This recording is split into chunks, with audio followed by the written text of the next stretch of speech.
Hello guys, welcome back to my YouTube channel. आज हम ये रिश्ता नायरा कार्तिक के एपिसोड में देखेंगे कि हॉस्पिटल के बाहर सीरत आती है। वो भावुक होकर अपने पास्ट के बारे में याद करके उदास हो जाती है। फिर इतने में कार्तिक सीरत के पास आता है। कार्तिक सीरत को कहता है, सॉरी मैं आपको इस तरह जबरदस्ती ले आया। फिर सीरत भावुक होकर कार्तिक को कहती है, सॉरी मैंने आपके साथ इतनी बदतमीजी की। फिर कार्तिक सीरत को कहता है, आपको अपनी नानी से दूर आना पड़ा, वो भी उनकी बीमारी में, और मेरा बेटा वो। फिर सीरत कार्तिक को कहती है, मैं समझ सकती हूँ एक बच्चा जब अपनी माँ के लिए तड़पे है और माँ ना आए ना, तब कैसा फील होता है, ये मारे को बहुत अच्छे से पता है। फिर कार्तिक सीरत को कहता है, जिस तरह आपने मेरे बेटे की मदद की, काश काश आपकी भी कोई। फिर सीरत कार्तिक को कहती है, मैच खत्म हो जाने के बाद कितने भी पंच क्यों ना मारो, कोई फर्क ना पड़ता, आप ठीक है ना। फिर कार्तिक सरेला कर हाँ में जवाब देता है सीरत को। फिर सीरत कार्तिक को कहती है, पहले तो अपने गुस्से में मन ने ध्यान ही ना दिया, फिर जब वापस जा रही थी तो दिमाग में आपकी बातें बची, तो समझ में आया हमारे को कि आपको कैसा फील हो रहा होगा। बहुत मुश्किल हो गए है ना किसी अपने को तकलीफ में देखना। मन ने भी जब देखा ना मामूली को, तो फिर सीरत हॉस्पिटल की बात याद करने लगती है। फिर इतने में कार्तिक वहाँ से चला जाता है। फिर इतने में रोहन का मैसेज आता है। उस मैसेज में लिखा होता है, नानी को डिस्चार्ज मिल जाएगा, कल तू आ पाएगी। सीरत रोहन को मैसेज में लिखकर कहती है, हाँ। हॉस्पिटल में दादी अखिलेश को कहती है, क्या बात करते हो। फिर अखिलेश दादी को कहता है, हाँ माँ, ऑफिस के अकाउंटेंट का फोन आया कि कार्तिक के कार्ड से ओवरड्राफ्ट हुआ है सिंगल ट्रांजैक्शन से 7 लाख रुपए का। फिर दादी कहती है, हे भगवान। फिर अखिलेश दादी को बताता है, और वो भी जैसलमेर के किसी हॉस्पिटल में। ये बात तो तब पता चली जब अकाउंटेंट ने फोन करके पूछा कि सब कुछ ठीक है ना। फिर दादी अखिलेश को कहती है कि तूने बताया तो था कि सीरत की नानी बीमार है, उसका इलाज करवा रहा है, लेकिन ये नहीं कहा कि मनीष का कहना सही था, ये लड़की जरूरतमंद तो है लेकिन लालची भी बहुत है। फिर अखिलेश अपनी माँ को कहता है, हम शक्ल होने का फायदा उठा रही है वो। फिर दादी अपने बेटे अखिलेश को कहती है, और हमारी मजबूरी का भी, देखो कितनी चालाक है, हम जब वहाँ गए थे और उसे पैसे दिए तो हमें मना कर दिया और किट्टू से 7 लाख निकलवा लिए, लेकिन तुम ये बात अभी मनीष को मत बताना। अखिलेश और दादी की बात पीछे खड़ा मनीष सुन लेता है। बाहर सीरत कार्तिक को देखती है, बेंच पर उदास बैठा हुआ। कार्तिक रोते हुए खुद से ही कहता है, नहीं हो पा रहा मुझसे, नहीं कर पा रहा, कितनी भी कोशिश कर लूं, ना तुम्हारी जगह ले पा रहा हूँ और ना अपने बच्चे को समझा पा रहा हूँ। हमारा बच्चा क्या हालत है उसकी, उसे तुम देख रही हो ना, आज खो देने वाला था उसे, जिस तरह तुमने खो दिया था, कैसे समझाऊं मैं उसे, क्या करूं। फिर इतने में सीरत कार्तिक को आवाज देती है, कार्तिक जी वो हमारे को घर जाना होगा, माउली को डिस्चार्ज मिल रहा है कल। फिर कार्तिक सीरत को कहता है, हाँ हाँ ठीक है, वैसे बात हुई आपकी, क्या कहा उन्होंने, ठीक है ना वो। फिर सीरत कार्तिक को कहती है, ठीक है, आपको थैंक यू बोल रही है और हमारी तरफ से भी थैंक यू वेरी मच। फिर कार्तिक सीरत को कहता है, नहीं नहीं उसकी कोई जरूरत नहीं है, आपने जो मदद की मेरी, उसके सामने ये कुछ भी नहीं। वैसे आपको जाना होगा तो गाड़ी रेडी है, इनफैक्ट मैं कॉल कर देता हूँ उसे। फिर कार्तिक ड्राइवर को कॉल पर बात करते हुए कहता है, हेलो चंद्रेश, गाड़ी ले आओ। फिर कार्तिक सीरत को कहता है, आप आइए।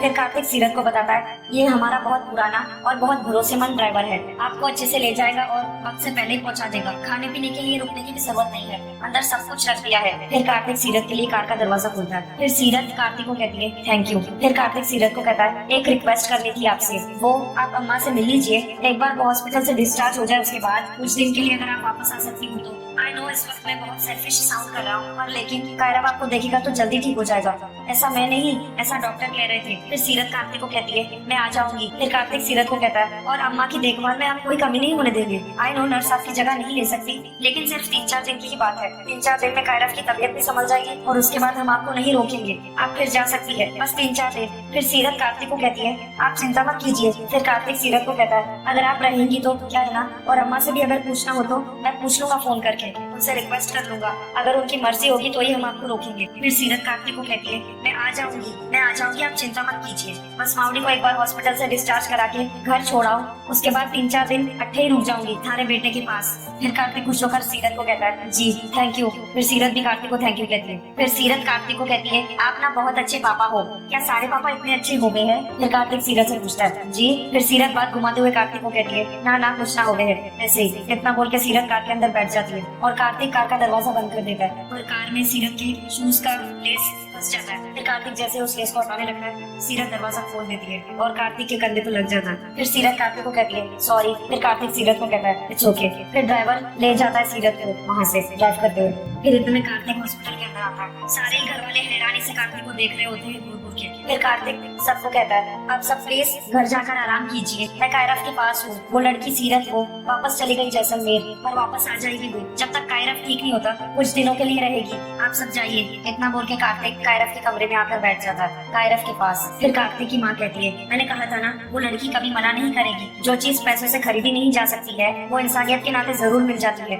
फिर मनीष अपनी बीवी से कहता है भगवान करे जो तुम कह रही हो वो सही हो सोएना, भगवान करे कि वो सीरत हमारे बच्चे के लिए यहाँ आई हो और किसी चीज के लिए नहीं। फिर दादी भावुक होकर कहती है जो भी है आ गई है बस यही बहुत है। फिर सोएना कहती है अपने पति से मनीष जी आप एक बार डॉक्टर से बात कीजिए ना, पूछिए क्या हम कायरफ को घर ले जा सकते हैं। फिर कार्तिक की माँ मनीष को कहती है आप एक बार डॉक्टर से बात कीजिए ना, पूछिए क्या हम कायरफ को घर ले जा सकते हैं। फिर सोएना दादी को कहती है माँ जी कल वसंत पंचमी की पूजा है और नायरा हर साल सरस्वती माँ की पूजा रखती थी, मैं इस प्रथा को टूटने नहीं देना चाहती। फिर गायू सोएना को कहती है सही कहा आपने दीदी, बहुत दिनों से घर में ऐसा कुछ हुआ भी नहीं है, हम त्योहार मनाएंगे तो कार्तिक कायरफ दोनों को अच्छा लगेगा। अगली सुबह वसंत पंचमी की पूजा के दिन सीरत के घर में सीरत खुद से ही कहती है खाटू माने है ही, पर फिर भी मारे को ना बहुत अजीब लग रहा है, ऐसे कैसे रहूं मैं अनजान लोगों के घर में जाके, और क्या करूंगी मैं पूरा दिन वहाँ, ना कुछ काम होगा हमारे पास और ना ही कुछ और हमारा पूरा ध्यान भी यही लगा रहेगा मावड़ी पे, पता नहीं क्या करूं मैं, समझ में ना आ रहा हमारे को कुछ। मना कर दूं के ना,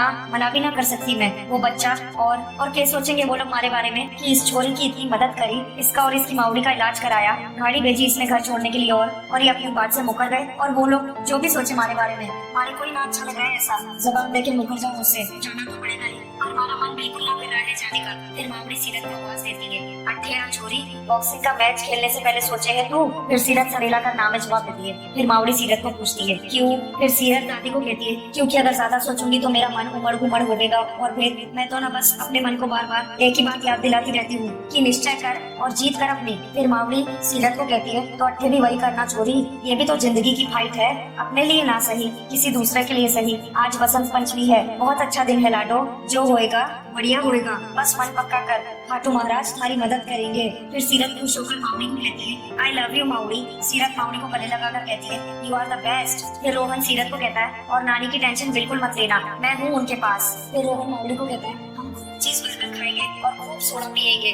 फिर सीरत गुस्से से रोहन को कहती है ना, अभी तक उनकी तबीयत पूरी तरह से ठीक नहीं हुई है, इसीलिए नो चीज बर्गर एंड नो सोडा, समझा ना, और अगर ज्यादा बिगाड़ने की कोशिश की ना तूने मावड़ी को फिर दूंगी 25 थारे को। फिर सीरत खुद से ही कहती है सीरत मैरीकॉम शिकावत अपने नए मैच के लिए तैयार है। गोइंका मिलाने कार्तिक नायरा की फोटो पर माला चढ़ाता है। कार्तिक नायरा की फोटो से बात करते हुए कहता है हमारा बच्चा जिसे अपनी मम्मा समझता है वो हमारी मदद करने के लिए मान गई है, कुछ दिन यही रहेगी वो, तुम प्लीज उसे गाइड करना कि वो कायरफ को समझा पाएगी कि वो तुम नहीं हो। फिर इतने में कायरफ आता है और नायरा की फोटो से माला हटाता है और कार्तिक को पूछता है पापा अब आप मम्मा की फोटो को हार क्यों पहना रहे थे, गॉड ने तो उन्हें वापस भेज दिया है ना। इतना बोल के कायरफ कार्तिक के गले लग जाता है। फिर कायरफ कार्तिक को कहता है थैंक यू पापा मम्मा से बट्टी करने के लिए, उनको घर वापस लाने के लिए, पर आप फिर उनसे गुस्सा तो नहीं होना भी मत, वरना मैं आपसे गुस्सा हो जाऊंगा। फिर सोएना अपनी सास को कहती है माँ जी पूजा के लिए तो अभी टाइम है, तब तक क्या करे। फिर रिया कहती है डांस। फिर कायरफ कहता है मम्मा के बिना। फिर कार्तिक कहता है हाँ हम लोग शुरू तो कर लेते हैं, तब तक वो भी आ जाएंगे। फिर कार्तिक कायरफ को बाहों में उठाता है और कहता है वंश आ जाओ बेटा। फिर कायरफ कार्तिक को कहता है पापा एक मिनट। फिर कार्तिक कायरफ को कहता है चलो। फिर दादी कहती है सुनो वो लड़की यहाँ 24 घंटे रहेगी तो किसी को तो उसके ऊपर नजर रखनी पड़ेगी, क्योंकि हम उसे अच्छी तरह से जानते नहीं, और दूसरी बात उसके हाथ पैर बहुत चलते हैं, बॉक्सर जो है। फिर रिया कहती है दादी को ओ नो फिर तो हमें उससे दूर ही रहना पड़ेगा ना। फिर दादी कहती है हाँ और बच्चों को भी दूर रखना उससे, पता चलो 4 दिन में सब बच्चे मारे तारे करने लगेंगे। फिर सोना मुस्कुराते हुए दादी को कहती है माँ जी ये तो बहुत क्यूट ही है ना, और जरा सोचिए इसी बहाने हमारे बच्चे हमारी लैंग्वेज भी सीख लेंगे। फिर दादी स्वर्णा को कहती है स्वर्णा बहुत ज्यादा उम्मीदें मत लगाओ, बस भगवान से यही प्रार्थना करो ये 4 दिन बिना किसी मुश्किल से निकल जाए और हमारा कायरफ ठीक हो जाए। चलो। फिर रिया खुद से कहती है कायरफ की तबीयत ठीक होगी पता नहीं, और मेरा प्लान जरूर गलत हो रहा है, सीरत के पास तो सूरत का एडवांटेज है, मेरे पास क्या है नथिंग। जैसे जैसे वो कायरफ के करीब आ रही है मुझे कार्तिक के करीब आना होगा। ढोल नगाड़े बज रहे होते हैं और सारे घर वाले वसंत पंचमी को हंस कर नाच कर मना रहे होते हैं, सब लोग डांस कर रहे होते हैं, घर की औरतें डांस कर रही होती है और कायरफ की नजर मेन डोर पर होती है कि उसकी मम्मा कब आई। फिर मनीष अपनी माँ को कहता है अगर नक्श भी आता तो अच्छा रहता ना। फिर दादी अपने बेटे मनीष को कहती है नहीं मनीष हमें तो लगता है नक्श नहीं आया, यही अच्छा हुआ। सोचो सीरत को देख के उसे कैसा लगता है। फिर मनीष अपनी माँ को कहता है, उस नजरिए से तो मैंने सोचा ही नहीं। सही कह रही है आप। फिर दादी अपने बेटे मनीष को कहती है, और हम तो हर वक्त उस लड़की को ध्यान में रखते ही सोचते हैं कि उसके आने से क्या अच्छा होगा, क्या बुरा होगा। फिर मनीष अपनी माँ को कहता है, वो यहाँ कायरव की बेहतरी के लिए आ रही है। कायरव की तबीयत ठीक होते ही यहाँ से चली जाएगी। इससे ज्यादा ना किसी से घुलने मिलने की जरूरत है उसे, और ना ही बातचीत करने की। फिर दादी अपने बेटे मनीष को कहती है, बस ये 3-4 दिन अच्छे से निकल जाए और कायरव पूरी तरह से ठीक हो जाए, फिर सोचते हैं आगे क्या करना है। फिर मनीष अपनी माँ को कहता है, सही कह रही है। कायरव की नजर मेन डोर पर ही होती है और कार्तिक भी मेन डोर की तरफ ही देख रहा होता है। फिर रिया कार्तिक का हाथ पकड़ के डांस करने लगती है, पर कार्तिक उसका हाथ छुड़ा के वहाँ से चला जाता है। कार्तिक कायरव का हाथ पकड़ के डांस कर रहा होता है। सारी घर की औरतें खुशी से डांस कर रही होती है। फिर इतने में दादी कहती है घर की औरतों को, पता है हमारे गाँव में क्या कहते थे, अगर आज के दिन किसी लड़के के हाथ से हार गिरकर किसी लड़की के गले में जा गिरता है ना, तो वो बहुत शुभ होता है, उनका रिश्ता जुड़ता है कहते थे। फिर रिया दादी से पूछती है, रियली ऐसा होता है? फिर दादी कहती है हाँ। फिर इतने में स्वर्णा कहती है रिया को, हाँ रिया मैंने भी सुना है, इनफैक्ट मेरी फ्रेंड के साथ भी हुआ है। फिर रिया कहती है वाह। फिर रिया अपने मन में कहती है, but how do I make sure कि मेरे साथ भी हो। उधर सारे आदमी वरमाला को हाथ से घुमा रहे होते हैं और रंगों की फुलझड़ी जल रही होती है। फिर इतने में कार्तिक के हाथ से वरमाला छूट के हवा में उड़ के सीधा सीरत के गले में जा गिरती है। सारे लोग ये देखकर हैरान हो जाते हैं। फिर कायरव खुश होकर चिल्लाते हुए कहता है, मम्मा आ गई। फिर इतने में माउड़ी भी आती है सीरत के साथ। सारे लोग माउड़ी को साथ देकर बहुत ज्यादा गुस्से में आ जाते हैं। फिर दादी गुस्से से खुद से ही कहती है, 3-4 दिन के लिए कौन लाता है इतना सामान, ये क्या हमेशा के लिए यहाँ रहने को आई है। सो गाइस, आज का ये रिश्ता नायरा कार्तिक का एपिसोड यहीं पर समाप्त होता है। Thank you for watching.